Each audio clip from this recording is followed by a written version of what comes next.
बातमी आग्र्यामधून येते। आग्र्यामध्ये railway station जवळ 2 स्फोट झाल्याने खळबळ उडालेली आहे। घटनास्थळी पोलीस पोहोचले असून तपास सुरू आहे।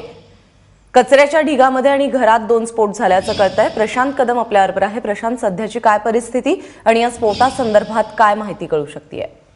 प्राजक्ता, ज्या उत्तर प्रदेशमध्ये भाजप सरकार स्थापनेच्या हालचाली आता वेगाने सुरू आहेत, त्याच उत्तर प्रदेशमधल्या आग्रा शहरामध्ये अशा पद्धतीनं 2 स्फोट झालेले आहेत। आणि आग्रा शहरामधलं जे केंट रेल्वे स्टेशन आहे, कॅन्टोन्मेंट रेल्वे स्टेशन, त्या ठिकाणी एक कचऱ्याच्या ढिगामध्ये आणि शेजारच्या घरामध्ये हा स्फोट झालेला आहे। स्फोटाची तीव्रता नेमकी किती होती आणि त्याच्या पाठीमागचं काय कारण आहे याच्या संदर्भातली माहिती अजून मिळू शकलेली नाहीये। मात्र उत्तर प्रदेशमधले अगदी डीजी लेव्हलचे अधिकारी या शहरामध्ये पोहोचलेले आहेत आणि ज्या ठिकाणी हा स्फोट झालेला आहे तिथून अवघ्या काही किलोमीटर अंतरावरती ताजमहल, म्हणजे भारतातले सर्वात विदेशी पर्यटक ज्या ठिकाणी येतात तो ताजमहल या ठिकाणी आहे। म्हणून या घटनेचं गांभीर्य जास्त आहे।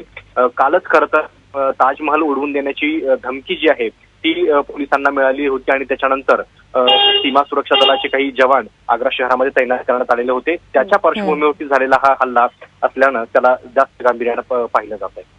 प्रशांत, तुर्तास धन्यवाद या सगळ्या माहितीबद्दल।